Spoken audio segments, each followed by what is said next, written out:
Tonight's episode of the 31st Lap Podcast is brought to you by DIRTtrackdigest.com. If it's on dirt, it's on Dirt Track Digest. This is the 31st Lap Podcast, recorded live in the studios of FingerLakes1.com in downtown Seneca Falls, New York. And now, your host, Chris Marquardt. Good afternoon, good evening. Welcome to the 31st Lap. I'm Chris Marquardt. We've got Mike Mallett joining us on the Skype hotline. There's a good look at him right there. I don't know if there's ever a good look at me. Well, it's a look anyway. It's a look. It'll work. Mike's here on the line joining us on the Dirt Track Digest Skype hotline. We've got Dan Harpell coming up at the bottom of the hour. And ahead of that, we're going to be talking to Golden Isle Speedway's own Daryl Courson. Talk a little bit about the Dirt Modifieds coming up, making their first appearance at the racetrack in Waynesville, Georgia. Mike, I mean, you've had a busy week. It's coming up on Christmas break. How's teaching life treating you? Pretty good. Can't complain. I'm ready for the Christmas break to be here because I think the kids are already ready for that. But yeah, they checking out on you? Yeah, they're checked out. But I mean, so am I. I mean, I'm ready to be done. You know, it's that time of the year. You got to be happy and excited to be on break. Yeah. So we got our wing of the week. It's the Apple Chevrolet number 12 behind. Yeah, wing of the week. I went Homer pick this week with it. I went an old retro Greg Hodnett. You know, the one thing I did notice, this one, it's funny because I had the other one, you know, the Buffalo Wild Wings one from last week.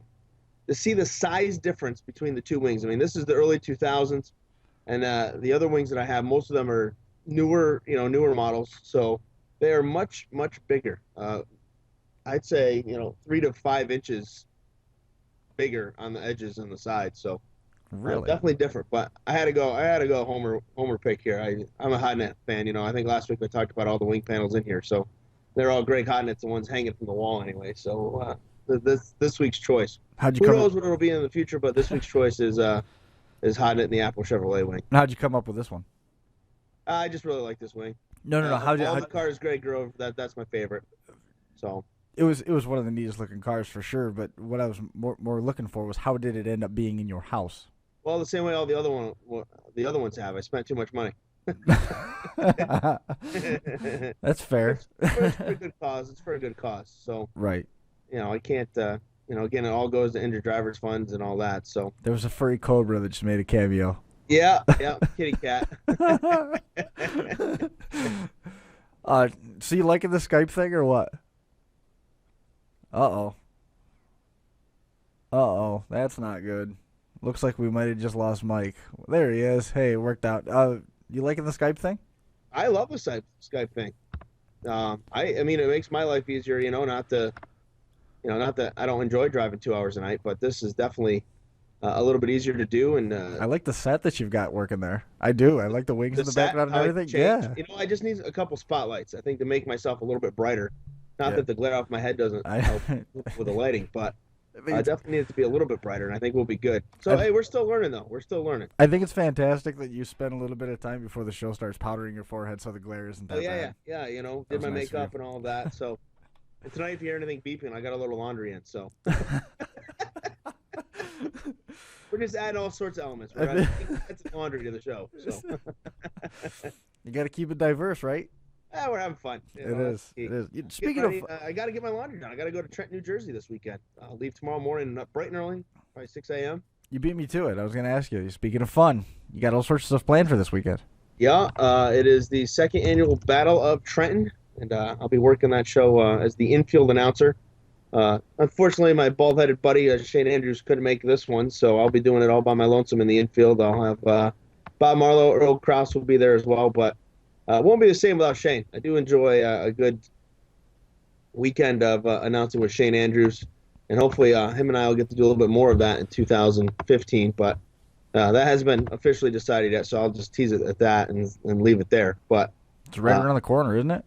Yeah, I know. Hard to believe. I mean, we were literally 3 weeks away from 2015. Yep. And I'm 3 weeks away from going to Arizona, so that's what I'm excited about. Yeah. How you gonna get the up for that? How you gonna get the panels and stuff home from there? We're not. No. I don't think a wing panel is considered carry-on. No, it doesn't. No. No, I don't think it'll fit in the what is it? The Overhead compartment. yeah, I don't think it'll work. So the only other way would be to ship it home. Not to say I've never done that. I did that from Knoxville a couple years ago, but Can't you just put the packing tag on it and put it in the mail? I mean, you don't have to worry about it getting damaged in transport, really, do you? no, not really. I don't know. I've when I got them from Knoxville, I was fortunate the lady boxed it, shipped it, wrapped it for me, and sent it. Oh, that's nice of her. Yeah, yeah. I mean, so it was a little bit more expensive than I expected, but what are you gonna do? Worth every penny. Yeah, oh, they're always worth every penny.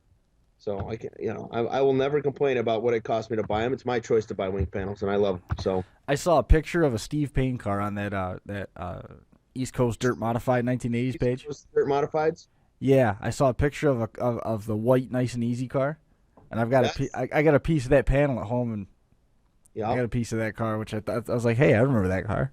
You know what I should do is go retro one night and really go back. I got the Z-Man. You know who the Z-Man is? Got a door panel in the garage, off a modified. The Z-Car, Z-Man. Butch Tittle? Butch Tittle. Yeah. Yep. Oh, yeah. Oh, here we go. Another cat just ripped my leg apart. and we're doomed. Ow. That one hurt.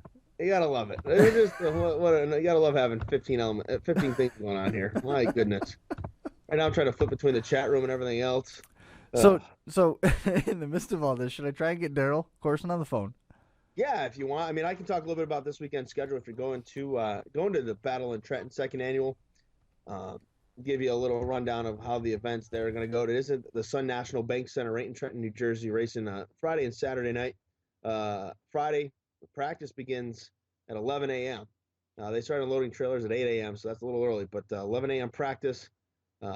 Drivers meeting, everything goes on at 12 o'clock. And then they start racing from there. All the TQs and things like that, all of their practice and so on and so forth is here in the afternoon. Then they have time trials scheduled for 5 p.m. And then racing gets underway at 7:30. 11 races. You're going to have a couple Champ Car heat races, 8 laps, 8 qualify, 6 TQ heat races, 12 laps, 12 cars, 12 laps, 6 qualify to the feature. They are running twin 20s for the TQs on Friday night. And then in the middle, they will run a 20-lap Champ Car feature. On Saturday, they come back. Fan Fest will get underway at 5 o'clock on Saturday. There's some stuff going on behind the scenes, of course, if you're in the pits. And then at 6:50, we get the National Anthem. Racing begins at 7 o'clock. And, of course, 6 TQ heat races, 3 cars going to the A main. Slingshots will be on the docket as well. They're on Saturday night, a couple of TQ B mains, and then they get TQ match races. Gotta love those. Heat winners last year, there were some fireworks in those match races. So guys want to win because how they finish the match races, how they start the 40-lap TQ A main on Saturday.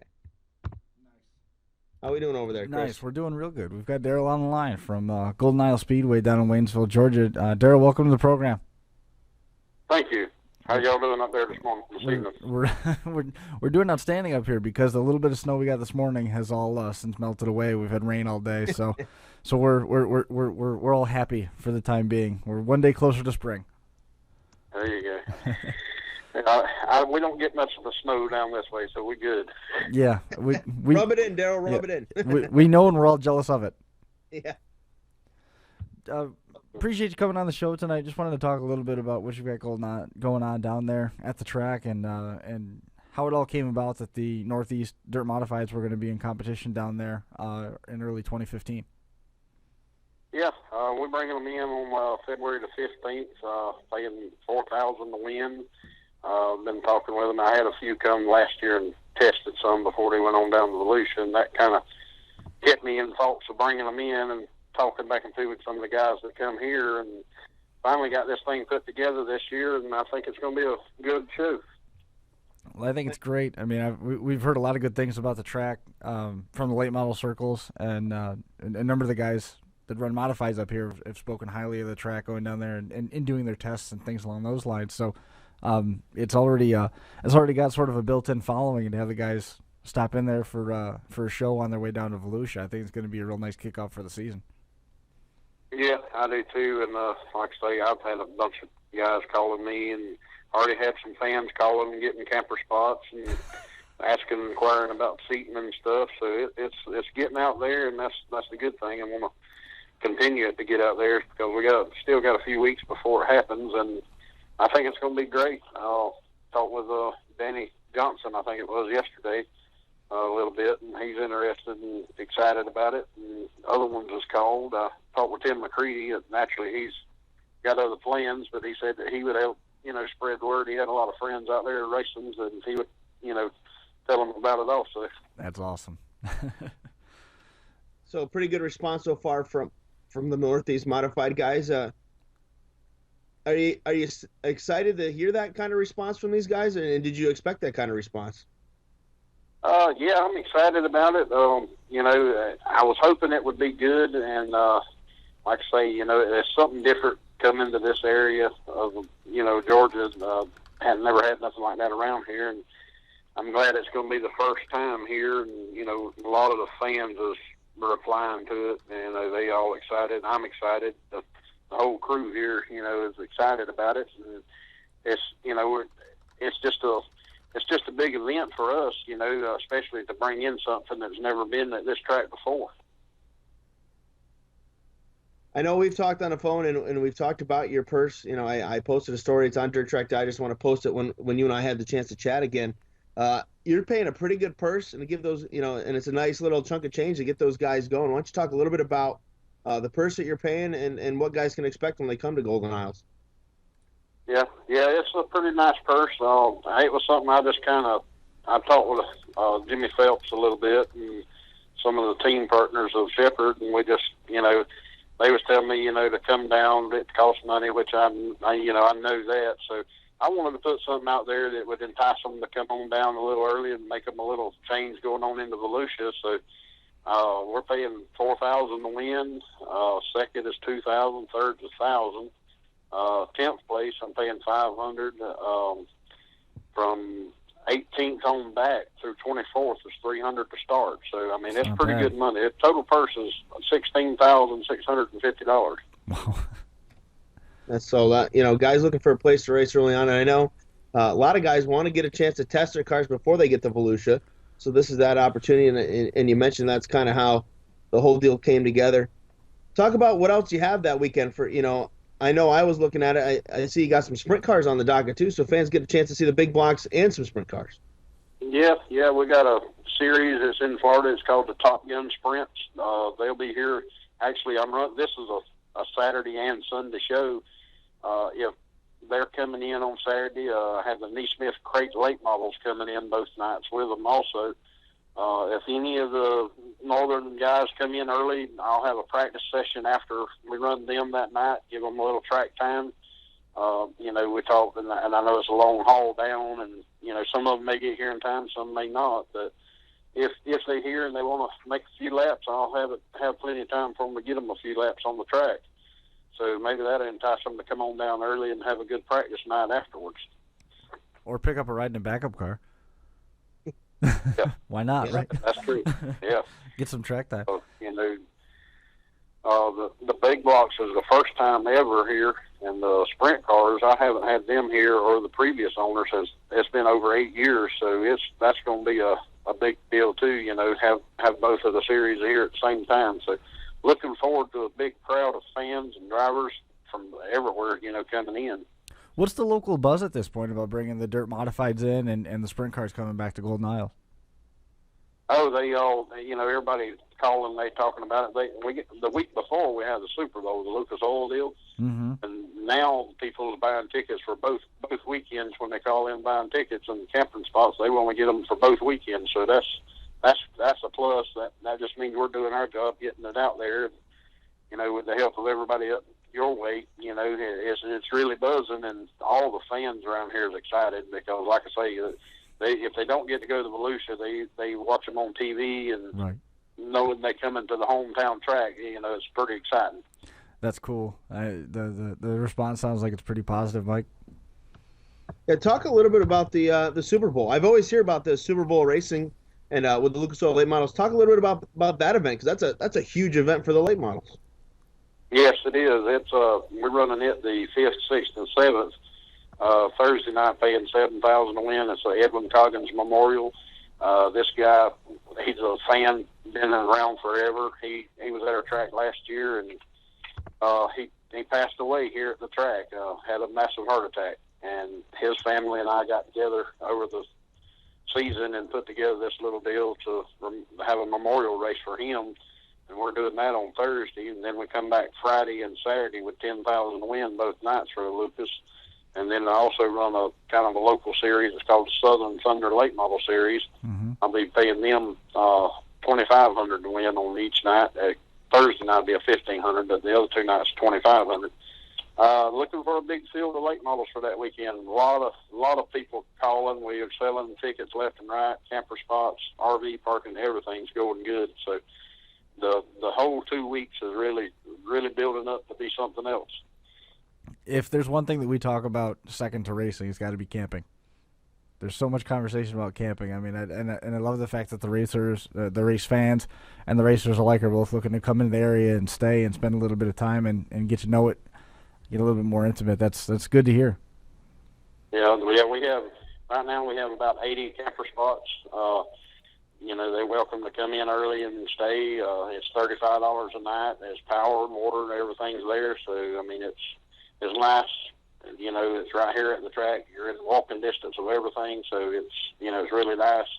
But it's like I say, the Super Bowl is the big event. It's been around. This will be the 15th year that the track has actually done it, and and I'm looking for next year to bring back the modifieds and make that a yearly deal and hopefully tie in and have it a 2-day event for that. That's excellent news. that's real promising for the modified guys up here looking to make the trip early, knowing that this is something that the promoter wants to build into a multi-day show. It'll certainly make it worth it for those guys to come down there.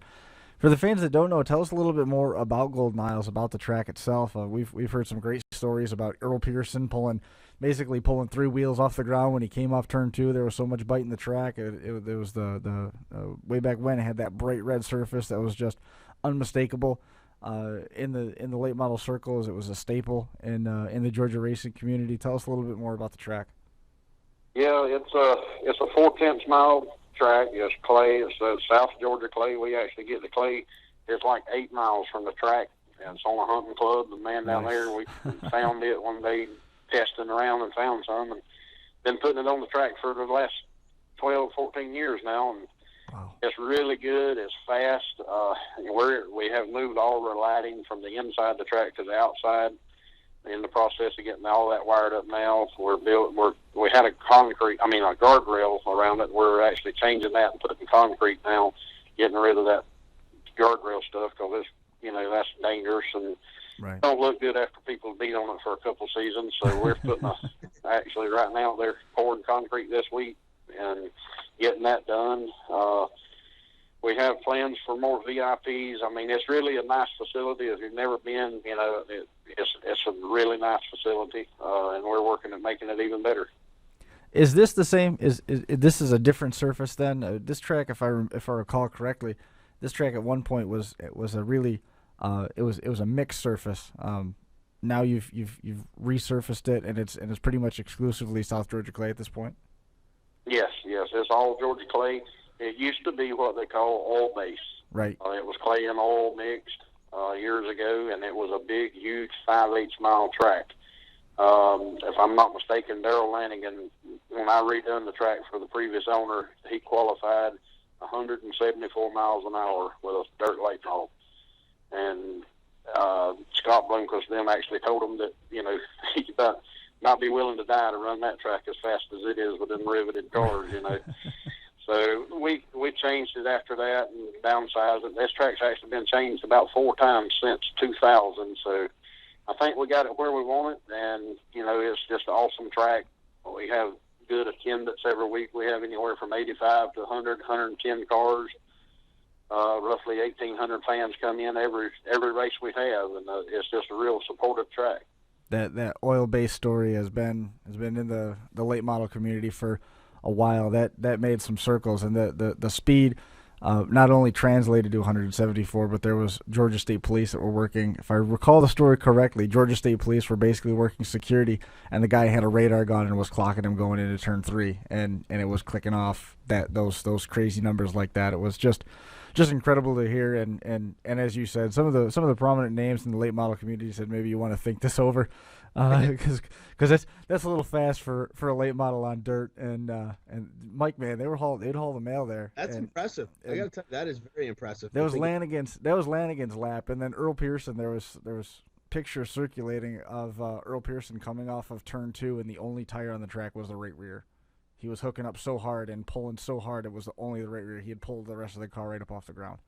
Impressive. Just an awesome track. I can't wait for the Modifieds to get there. They're gonna love it. Yeah. I'm excited for them to come, and I hope it's good racing, good weather, and when they leave here, I hope that's all they can talk about when they get to Volusia is Golden Isles. That's not a bad thing. That's a promoter right there. So, we if they leave here with that thought that they're ready to come back next year, then that'll make it an easier decision of how I can do it for next year and bring in a better event. And this year's a learning experience for me. It's just something I wanted to do over the last few years, and then when we finally landed the deal with some testing for them, I felt like that was an open door to pursue more ways of doing it, and it's come to life this year. So we're real excited about it and can't wait for it to get here. Would you go ahead? Go ahead, Chris. Yeah, well, I was just wondering if you considered, you're already looking ahead at possibly a multi-day event. I mean, have you considered getting this for DIRTcar and making this an event that pays series points? Yeah, I would love to talk with them and get something going.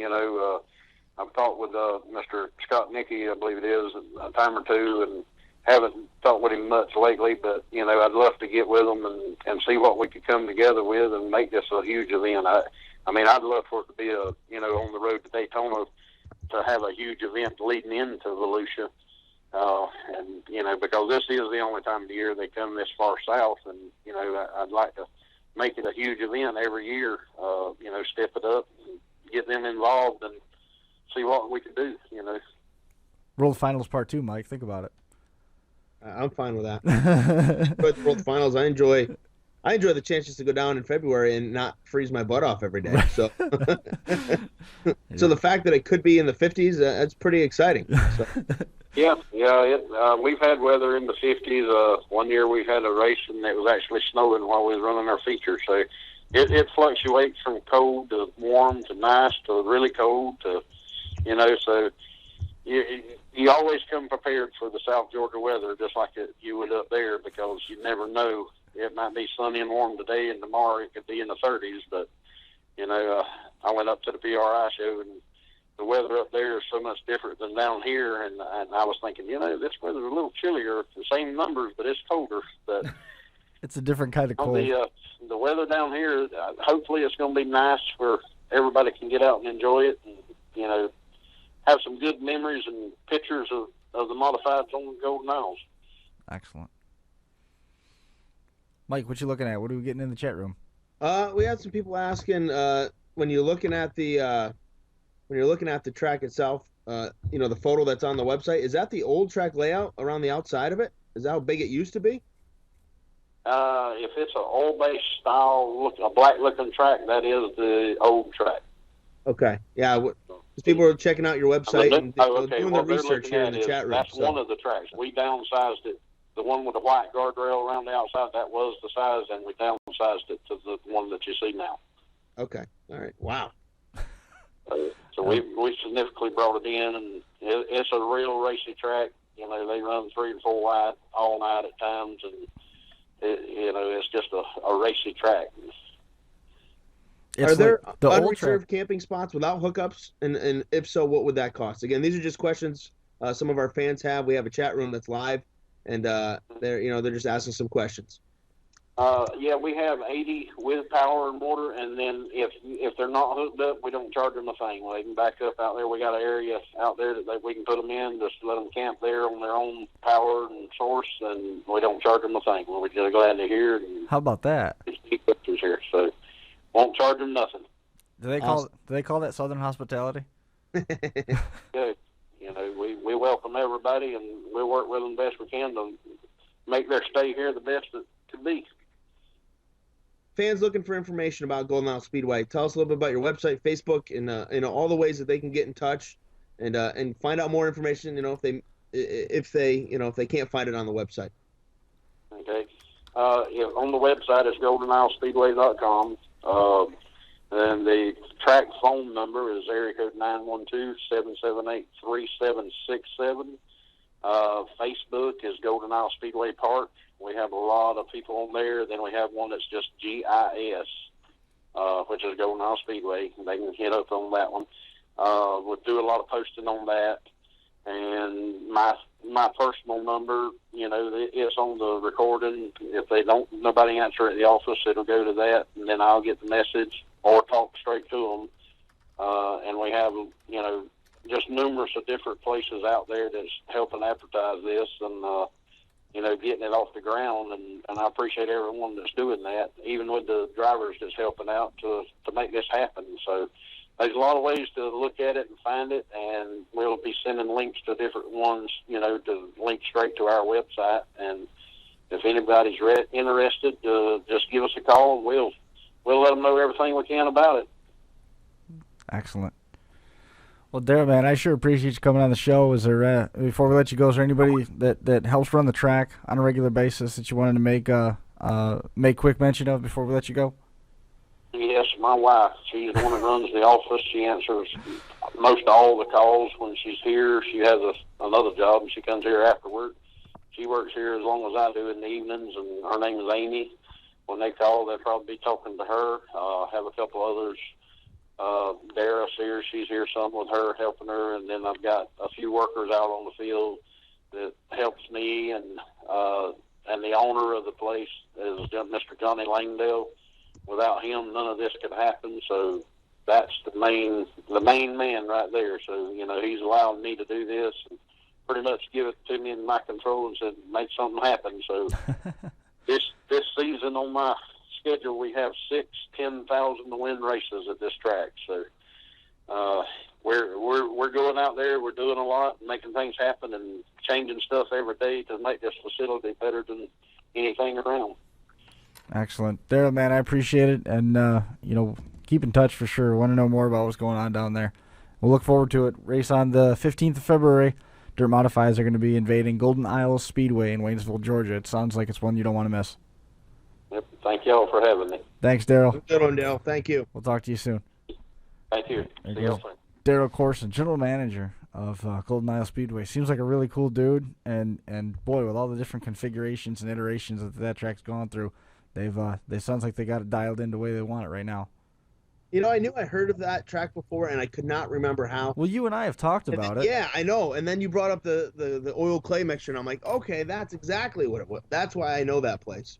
Mm-hmm. I was having one of those where you're sitting here, you're thinking, how do I know this place before? And it's been bugging me for a few weeks since I've heard about this modified race as to why I knew the track. And then you mentioned that surface tonight. I'm like,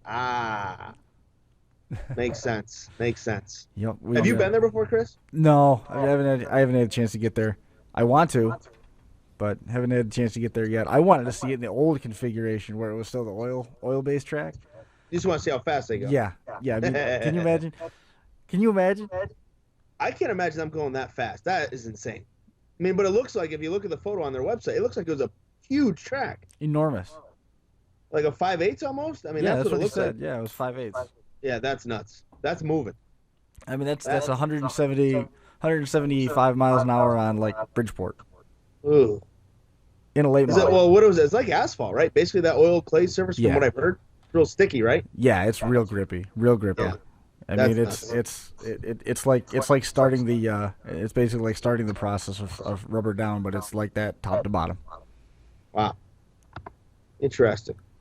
Well, hey, looking forward to that show. I know I will be there. Myself and someone else from Dirt Track Digest, we're going to try to cover both the modifieds there and, of course, the sprint car event at the Volusia Speedway Park. Because there's, as you know, when you go to Florida, there's always a lot going on, and it's no different there. And I'm excited. New track for me. That's the key. New track to see the modifieds at. Now, if you go to that track each time you go there when it's a different configuration, does it count as a new track? I'm not one of those. I don't know. I tend to count facilities more so than I count different tracks. That makes sense or no? Yes, I understand. I count which, I've counted, like Syracuse, I've gone to the go-karts indoors. I counted that, but it's not the mile. It's not the same, But if it uses any part of the old track or the other track or whatever, I don't count. I mean, I've been to Utica for the big track and they had the little track in the infield. Does that count as two tracks? Like a sweep? I don't think so, but I mean, that's, some people do count it that way. I don't. If you go to Charlotte and you see a race on the big track, and then you go back to Charlotte to watch like the Legends race on the infield, does that count as two?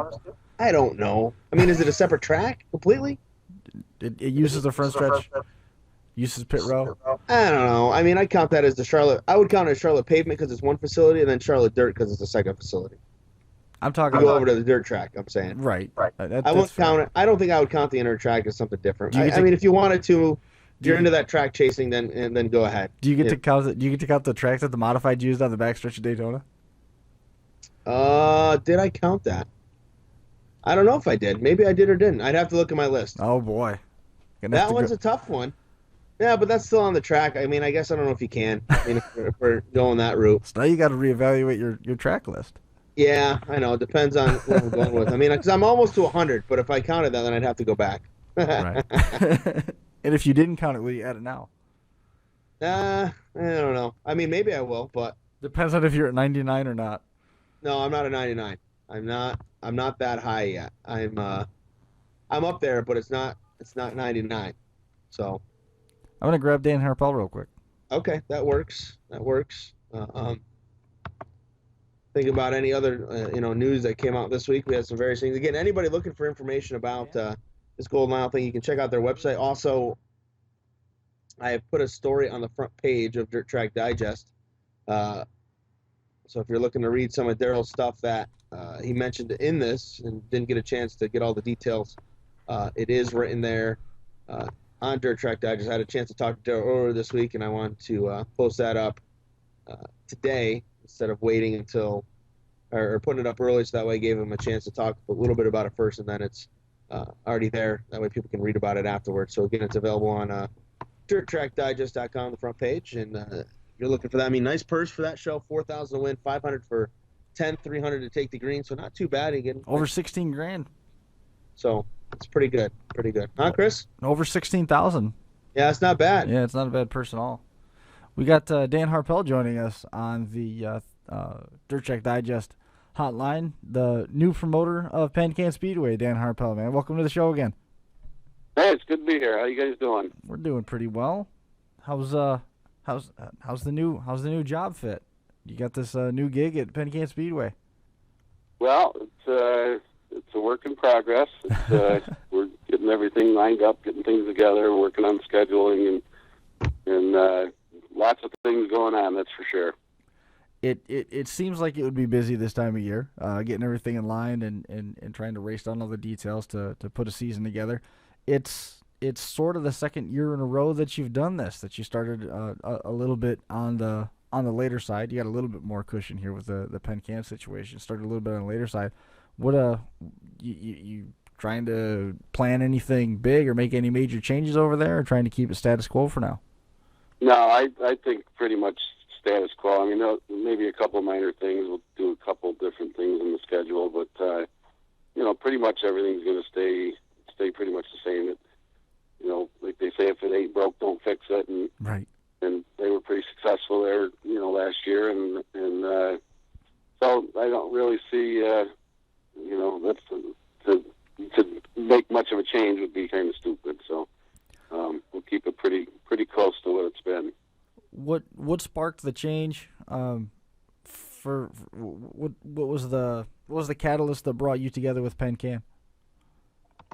Well, I've known Reed now I've known Al Wilcox for over 30 years, and I've known Reed for close to 30 years, and they just got to a point where they were looking to do something different, and Reed's retired and his wife's retired, they're teachers, and so they're looking to just cut back a little bit, and so it became available, and really, we didn't have a lot of conversation about it during the summer. It was brought up. I was hearing it from everybody. Every time I went to Penn Can, I heard I was going to be running it next year, and we hadn't even had any conversations yet. So it's funny how that works out. But really, in the falls when we started having serious conversation about it, and then we put things together, and Reed's going to still be involved in some capacity. He still wants to be at the track on race days, and he'll help me as much as he can.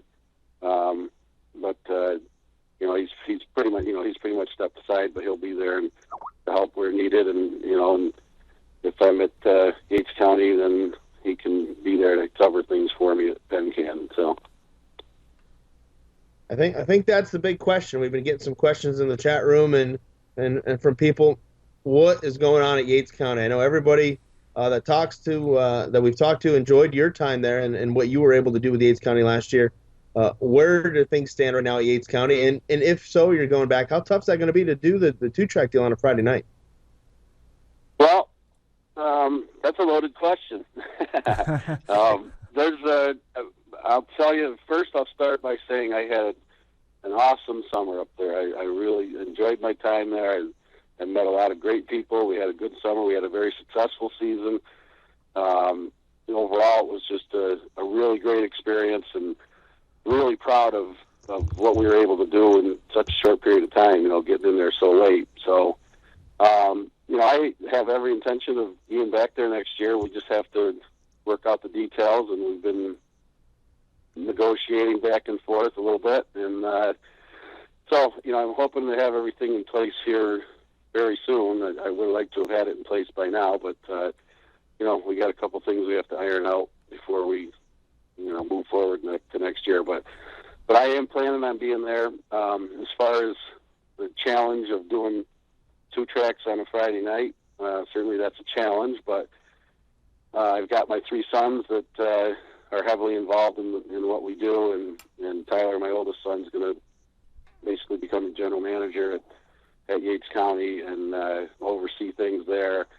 And then my younger 2 sons, Tanner and Tucker, are going to take care of the track prep and the grounds and concessions and things like that at Penn Can, which is only 20 minutes from home, so it's a little more convenient.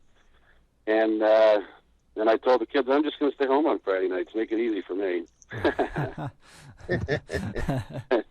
But in reality, no, I will be, at both tracks, and, 1 week at one, another week at the other. I haven't figured all that out yet as far as, when I'm going to be at which track, but we're going to, everything at Yates County, I think schedule-wise is going to be fairly similar to last year, so there are weeks off. So, I got looking at it, and I'm not going to miss a whole lot of weeks at either track. I might miss, 5 events at Penn Can the whole summer because it's a longer season at Penn Can, and so it'll work out. It's going to be a lot of work, but you kind of have I was telling somebody else this, a race car driver has a base setup for his car, and then you go from there. Well, it's similar with us. I've got my base as far as paperwork and things, procedures that we have in place, and so it's just a matter of implementing them at ×2 instead of ×1. Some more questions coming in, Dan. If you do go back to Yates County, what's the schedule going to look like? Are you going to, last year was kind of you were given a schedule and you ran that schedule. What's the plans this year? If in fact you do go back, are you going to run weekly, or is it going to be kind of like it was this year? I think it's going to be similar to this year. We may add a couple things. We'll probably add a few shows to the schedule. And I learned a couple hard lessons last year on going against big events in the area that really bid us. So we'll plan accordingly for that, and that's all part of the challenge of coming up with a good schedule. So honestly, I've heard both sides. I've heard drivers that want want to see more racing. And I've talked to guys that were pretty happy with the schedule because, they like having a couple weeks off here and there. So it'll be similar, but we'll have a few more shows scheduled from what we did last year, that's for sure. Some other questions coming in here again in the FingerLakes1.tv chat room. Asking about, there's been a lot of speculation about the land around Penn Can. I believe it's the Mormons buying the land and issues with the track and all that. What do you know about that situation? To kind of shed some light on that if you can. I don't know a whole lot about it, but I do know that yes, that's true. And the road coming into Penn Can, they actually bought the highway, Route 171. They bought a section of that land, and they're rerouting the highway. They're building like a convention center there, and so it's going to be kind of a big deal. But from what I've been told, it really won't have any impact on the racetrack as far as, I think there's a lot of concerned people that they're going to swallow it up eventually. But from what I've been told, that doesn't seem like it's the case. And I look at it from a standpoint of, instead of a negative, I look at it as a positive that, I don't know how many race fans will be there, but there's a lot of, once this is all complete, this project, there's going to be a lot of people in town every weekend from outside the area. And so let's hope that some of them are race fans and they'll come over and check things out. Another question coming in here, with your work at Penn Can, Yates County, are you going back to Utica, or is that situation revolved in a new ownership and all that? What do you know about Utica, Rome? I met Bill Shea at the Parts Peddler and talked to him briefly, and that was kind of a overwhelming day, for him because things were announced that day. So he was getting a lot of feedback. So we just decided we would get together at some point here in the near future, sit down and maybe have lunch and discuss it, what he's looking for, and so I'd like to be there. I love going up there, and I really enjoy working on the track and enjoy the show up there. And so, hopefully we can work things out, and I'll be able to continue to do that. At what point in the summer do you get sick of going up and down 81? I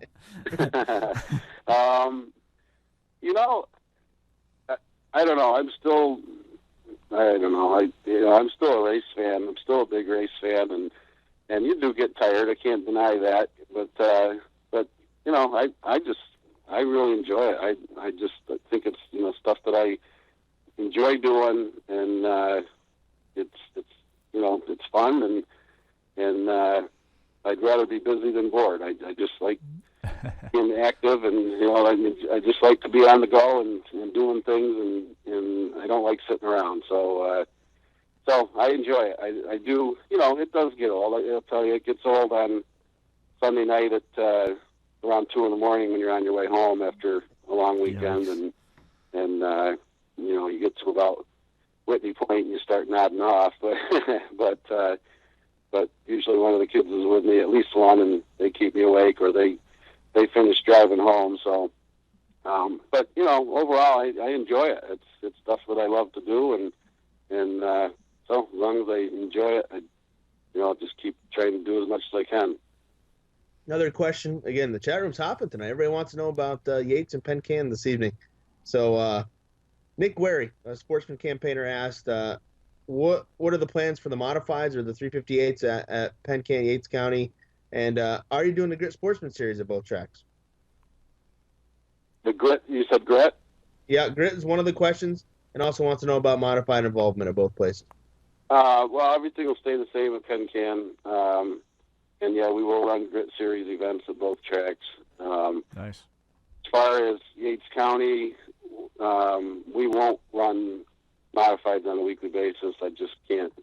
I wish I could find a way to justify it, but it's just, we had a few shows this past year, and really, I just don't know right now that it can support running modifieds on a weekly basis.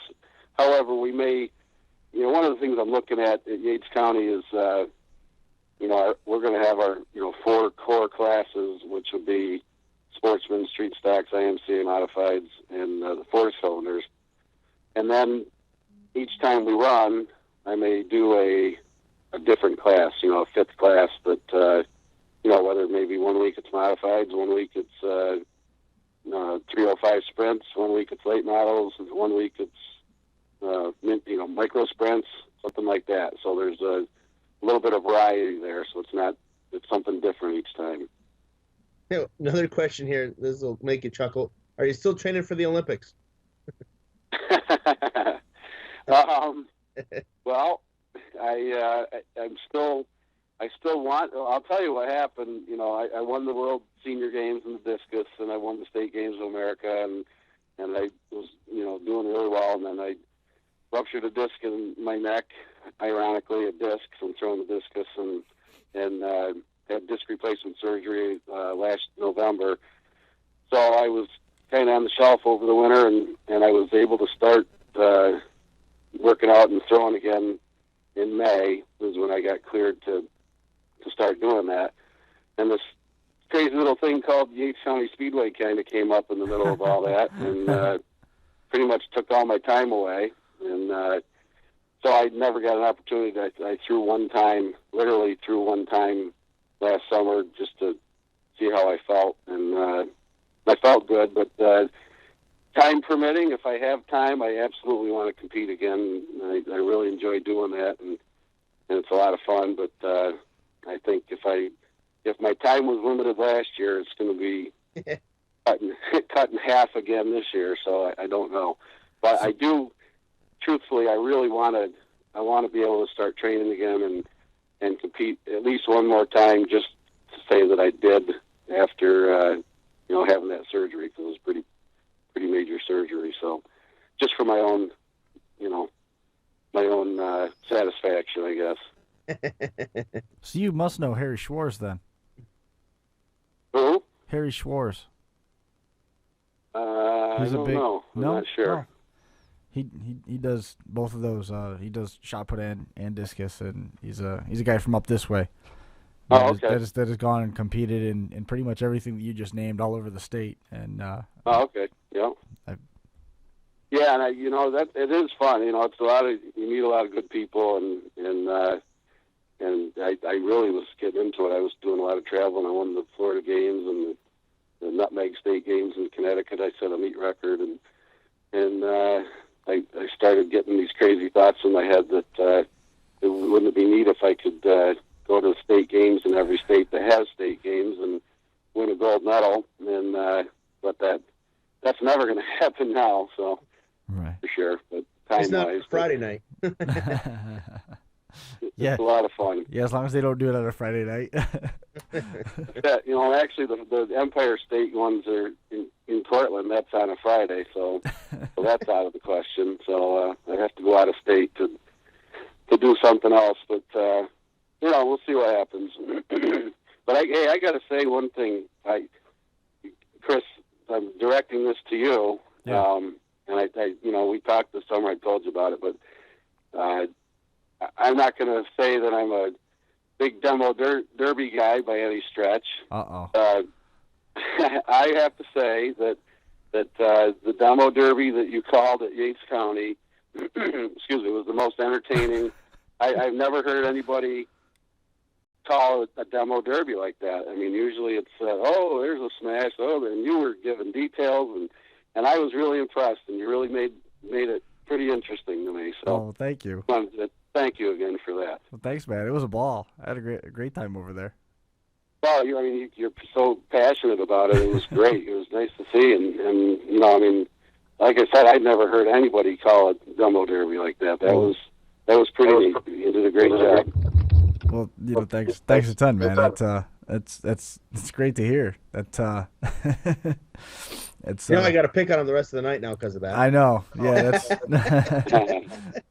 that's that is pretty funny. That's that means a lot. We're actually going to take the show on the road in February. We're heading back to Garden City, Minnesota for the Napa Winter Slam. That's a big outdoor show. February 7th. we're going to be doing that, and we're also going to be doing a bunch of shows with Bo Lockwood down in Pennsylvania. We're going to be doing the call down there. We're going to be doing the videotaping. We're taking the Crash Course podcast down there, and we're starting to dabble a little bit with event streaming to the internet, which includes the option of putting pay-per-view together. So we're starting to build a little bit more on the Demolition Derby side, and that it means a lot to get a compliment like that. Thank you. Oh, good. No, it was really, it was really interesting to me because generally when I see a demo derby, it's part of a race night, and generally the race announcers are race announcers, and that's right. what they know, and that's what they get excited about, and the demo derby is kind of like like I said, I don't know how educated guys are about demo derbies that are just at a regular Saturday night racetrack or whatever. So to hear somebody that was given the description you were given, that you had me hooked. I was watching to see what was going to happen next. So that was great. You hearing this, Mike? Yeah, I'm hearing it. That's cool. Well, again, thank you. It means a lot. So. Well, I appreciate it. It was good. Well, Dan, before we let you go, tell all the folks at home where they can find out about Yates County, Penn Can, and so on and so forth, and websites, Facebook, all that stuff, if you got those. Well, YatesCountySpeedway.com. Our Facebook page is really where we update everything. We are everything's just been finalized on our banquet for Yates County. It's going to be held on Friday, January 30th at the Holiday Inn in Elmira, River Street. So we'll have ticket information up on Facebook by this weekend. We'll also have an outlet in Dundee at the embroidery store there in town that she's going to sell tickets for me up there. And so they can either get them there, people that are local, or send in through the mail. So all that information will be on our Facebook page and YatesCountySpeedway.com. And then, Penn Can website, that's something that Reed Miller is going to still be heavily involved in, as he created that website, and he does all the updates and everything. So he and I had a meeting yesterday, and that's something he wants to continue to do. So Reed will be updating everything on the Penn Can website. So any news on that. We also will have a winner phone number, which I'll be putting that out here by the weekend too.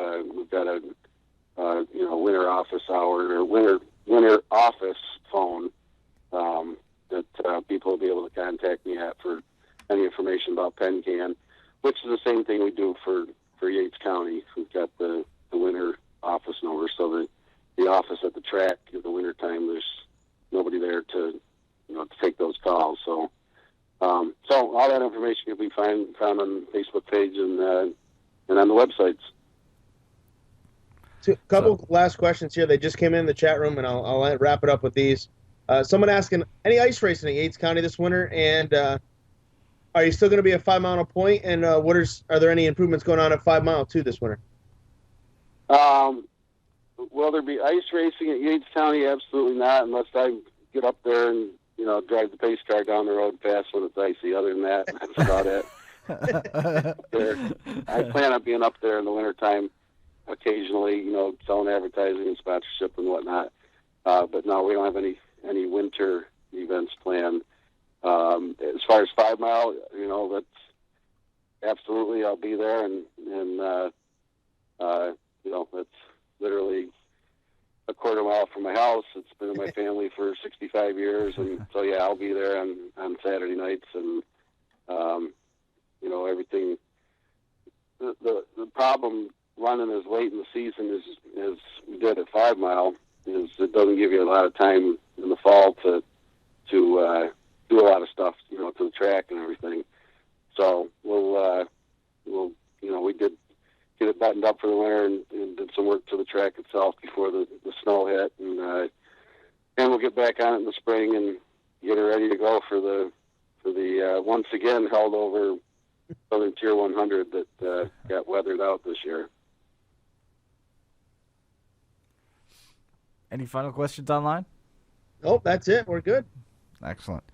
Well, Dan, I appreciate you coming on the show. Always good to talk with you, and keep in touch as things develop this winter with Penn Can and new developments there, and then when everything gets ironed out over there at Yates County, we'd like to know about it then too. Okay, great. Yeah, I appreciate you having me on.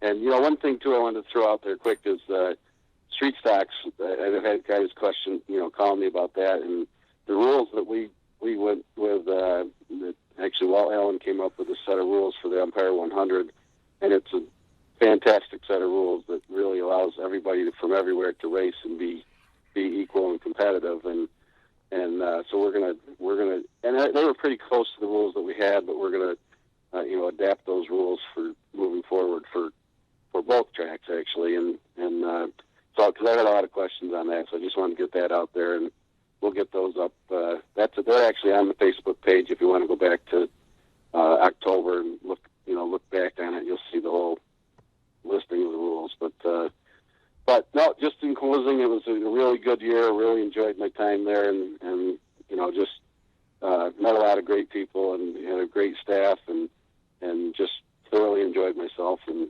I'm hoping to continue on into 2015. Excellent. Well, again, thanks a ton. The banquet, again, for Yates County Speedway is going to be on the 30th of January, the Holiday Inn in Elmira. More details online, yatescountyspeedway.com. Thanks again, dude. Always good to hear from you. Please, have a great holiday, and enjoy some of your downtime this winter, because you are going to be busy once racing starts. Well, and thank you, and Merry Christmas to everyone, and we'll talk to you soon. Thanks a lot, Dan. We'll see you later. There goes Dan Harpell from Yates County Speedway, and from Penn Can, or hopefully at some point we'll find out definitively if that is going to be from Yates County Speedway, but also from Penn Can Speedway and Utica Rome Speedway and 5 Mile Point Speedway and every racetrack. I was busy. Yeah, no, right? It's like, geez, trying to do 2 tracks in one night on top of the rest of the schedule that he's got, man. It's like burn the candle at both ends and cut it in half and light both the pieces in the middle. Yeah, no doubt about that. I mean, that is a busy weekend. Yep. But hey, I mean, just like you, man, he loves it. He lives for that stuff. That's right up his alley. It's what he wants. Moss doesn't grow on a rolling stone, right? Nope. Got to be busy. Well, this just in on the forum, being reported by Riding the Cushion. Yes. He just talked to Chris Generelli. The doctor will be at Golden Isle Speedway. Cool. That's excellent. I mean, that's Daryl alluded to that earlier, saying that he had a phone conversation with Danny. I don't think he said today, but at least in the last week, he had a conversation with Danny Johnson about being in competition down there. Tim McCready as well. Tim's going to be booked with other commitments, but at the same time, he said he was going to put their word out there. So interesting. That's great to confirm that Danny Johnson will be in action February the 15th at Golden Isle Speedway in Waynesville, Georgia. That is pretty awesome. Again, that's a show you got to look forward to. I mean, it's not every day that we see our guys expand and go to new facilities. You kind of get locked in, but you look at this year, there's going to be some new places for the Super Dirt Car Series. Yep. Some new places. Brett Dale's going to some different places and bringing some different guys, different tracks. So it should be an interesting year, definitely for the modifieds, anyways. And I know the sprint cars, things keep getting more and more entertaining when we look at what's going on between the All Stars and the Renegades and that various what's the word here? Various disagreements those fine folks have with one another. And I don't know if that's the best way to put it or not, but I know there was some things said in Ariado this week by Guy Webb from the All Stars that did not that may not sit well. I'm trying to get the actual article up here so I don't misquote anything or do anything like that. Because if I do that, then you don't want to dig a hole. But keeping with tradition. Yeah, if I'm going to screw up, at least let me screw up on my own. All right, just give me a second here. I'm getting logged in. As always, I was prepared. This has been a fast hour. I can't believe we've been on an hour already. It definitely has gone quick. We're gonna Here, turning the pages of the paper here. So.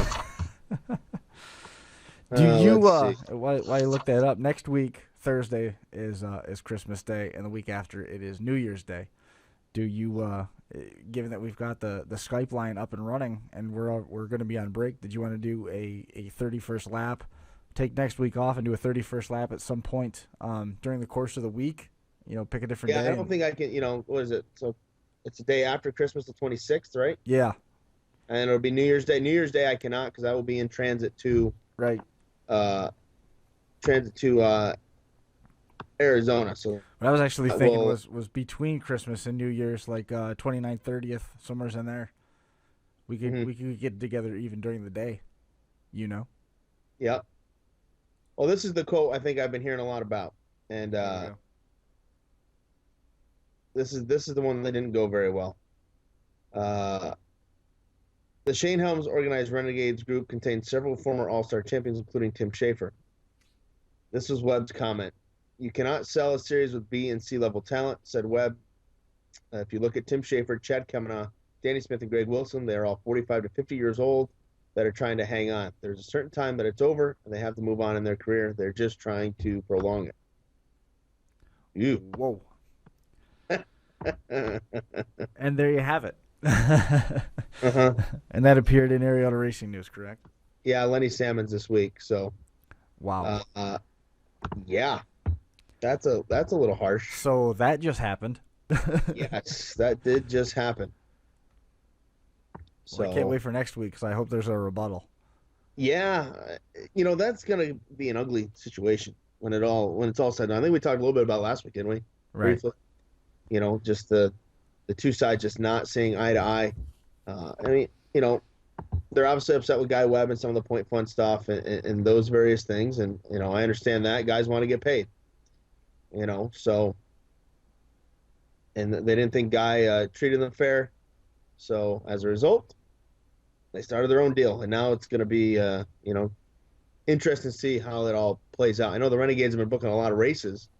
But they're booking, races where, sprint cars traditionally have not gone, and the All-Stars haven't gone. I mean, other than, I believe Wayne County is a place where the All-Stars have been the last few years as part of Speed Week. Other than that, it doesn't look like, the All-Star schedule is too much different than what it normally would have been. They still got their 45 races. Mm-hmm. But it'll be interesting to see how the Renegades plays out. Don't you love this stuff? This is the time of year where we talked about how quiet it's been. That'll spice things up a little. Oh yeah, those comments. It'll give you something to read about on the forums. There's no question about that. Yeah, that's some internet fodder right there. They got to schedule it for the Renegades. Yeah. Nothing yet for 2015. I know they've put out some dates, but it is not currently on their schedule. Right. It's an interesting argument to make. I mean, I think the thing that the Renegades, those guys are named drivers still. It's not like they're... I agree. They're competitive drivers. Yeah, it's Tim Schafer. He won the Knoxville Nationals. I know that was a few years ago now, but, how can you, get upset? What I don't know. I just, that one was harsh. Yeah, it's going to burn. It's going to burn. And you look at some of the other guys they have, they're new to the traveling deal. So that, they're not guys that, I think Travis Philo was a guy mentioned with the Renegades. He hasn't traveled much in the past. I know he's an Ohio car guy you see out there, but some of the other guys they got are new to the traveling deal. And I wonder, I don't know what their basis of pay is going to be in terms of tow money and all that. But if Guy Webb can come through on his tow money offer, top 10 in points, $300 just to show up, defending champion, $500 just to show up at every race. That's a lot of money just to show up. And that's not counting the purse money they're going to get. Yeah, that's just for pulling into the gate. Yeah, so we shall see how that goes. But I heard about that, and I want to read that and put see it out what there we for got everybody. there. See what they have to say. My laundry's done. If you can hear that really loud beeping in the background. I heard it now and again. Yeah. I assumed that was what it was. That's what happens when you work from home, I guess. Oh yeah, working in the basement, the man cave. I saw the crap in the chat room about it. I saw the cattail show up a couple times. Yeah, the cat's sitting here next to me, looking at me like, "What are you doing?" Well, definitely. So, good show tonight. Huh? Good show tonight. Yeah, good stuff. It was great. Talking to Daryl and talking to Dan, and getting some facts, getting some truth. I was always wondering about the Penn Can thing. I've heard about the Mormons and Mormons and Mormons and Mormons, and I had no idea. I know there was the Mormon shrine or whatever it is was right down the road, but I didn't realize how much was that fact or fiction. But it doesn't sound like it's going to affect anything. No. So hopefully that is the case. I'm hoping that is, fact. That'd be the best.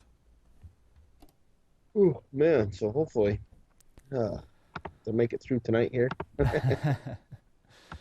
You pretty much good? Is the chat room calming down? Yeah, chat room's calmed down a little bit. Everybody's happy with what they got there and got to see. Trying to think if there's any other topics we should really hit up here in the forum. I like to look at the DTD forum to get some ideas and so on and so forth. I saw Brian Clausen left Tony Stewart Racing. Mm-hmm. I don't know if that's to focus more on wing racing or what the deal is there. Also, let's see, Sprint Cup leaving NASCAR. Well, I think that was inevitable. I didn't think that, or Sprint leaving NASCAR. I didn't think that was something. I wasn't shocked to read that. I don't know if you were. That was a terminal relationship from the start. Yeah, they didn't have any money. They're losing money by the year. How can they keep spending the millions that they're, to keep that going? And then what else we got rolling here? Glen Ridge. Right now it looks like it'll be Pete Dimitrazic back in charge at the Ridge. So be on the lookout for information and news from there. Pete put up a post this week. Everybody's been asking a lot of questions and what's going on with Pete and what's this, what's that, or where's it going? So, and here's what Pete had to say. Let's stop all the crap now. Mike has not decided what he wants to do next year. I'm putting together a schedule of dates to keep everyone's interest up. All the past promoters worked hard to keep the little track open, and no one has invested what Mike has. Glen Ridge will run in 2015. There you go. So Glen Ridge is back in business. Let's cut out the crap. Yeah, I love it. I like Pete. Pete is a no-nonsense guy. If you ever had a chance to talk to Pete Dimitrazic, he is straightforward and honest. He will. We should try to get him on. That's really something that we need to try to do is try and track down Pete and have him on the show, especially given the post. We'll give it a little bit of time, of course. We don't want to jump in there. You don't want to jump in there too early, especially if there's no news to be had. Looks like we might have lost Mike. Give me a moment to try and bring him back in. We'll see if this will work. Hey, back. There he is. Yeah, I don't know what is going on tonight. My internet connection is really good, and then sometimes it's really bad. It's all right. Sorry about that. One of the topics just came up is the Kokopah Winter Heat Showdown entry list. So let me look that up quick and talk a little bit about that. Because I'm excited because, just saying, I'm going to be there, so it makes it even better. All right, looking at the list for people that I think we talked a little bit about this last week or 2 weeks ago. A couple weeks ago. Yeah. When John was here, I think. Uh-oh, you don't have video of me, do you? No, it's okay though. Hold on. We can make it work. There we go. We're back. All right. All right, let's see. We've got Austin Wheatley will be there. Ben Gregg. Oh, Ben Gregg. I got his wing panel over there. Brian Brown, Blackjack. Bud Kading. Carson Macedo. Christopher Bell. Cole Duncan. Craig Delansky. It's a good lineup. Dale Blaney is driving the 57 car. So that should be exciting. Cool. The Silva Motorsports ride. The Dude, Danny Lasowski, Dusty Zomer, Freddie Raymer. Glenn Stiers is going. Nice. Jason Allen, Jason Solwald. Jason Johnson. I don't know if you saw the news this week, Chris. Jason Johnson outlaws full-time in 2014 or 2015. That's cool. Yep. Is he bringing the same team up or is he driving for somebody? It's his team. It'll be his team. I think it's Ricky Stenhouse Racing. Yep. Who else is here? Joey Saldana, Casey Kane, along with Kyle Larson. So two Sprint Cup guys getting in the back in the sprint cars. Logan Schuhart, regular with the Outlaws. Paul McMahon, everybody's favorite Rico Abreu. Ryan Smith from Pennsylvania, guy's been on the show multiple times. He will be there as well. Steve Kinzer, driving for Tony Stewart. I'm Steve retiring. Smith. By the way, I'm gonna go drive. Yeah, I'm done driving, but he's not done. No. T-Mac, Terry McCarl, and Wayne Johnson. Again, those are just some of the big names that are going to be there. I mean, it's going to be stacked, awesome. man. So looking forward to that one as well.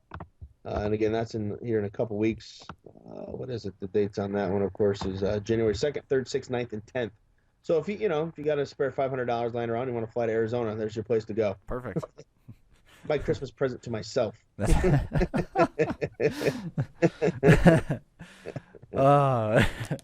So many different places to go with that. Yeah, oh yeah. What better place to go in January than Arizona? Can't go Unless wrong. I'm going to Miami, and I don't. There's no car racing there. So True. That's also true. yeah, so that'll be fun. That'll be fun. Thinking of anything else, Chris? Anything else to chat I don't about think here? so. Or? I mean, I'm excited about the conversation that we had with Daryl tonight. That was a good talk with him. Golden Isles is a place of lore, as it were, and they've had a lot of facelifts there, but it is really cool the Dirt Modifieds are going there. And then it was good. I mean, it's always good to catch up with Dan Harpell. It was really nice. He said some very kind things, and that doesn't weigh into my opinion of having him on the show. But it was really good to talk to Dan.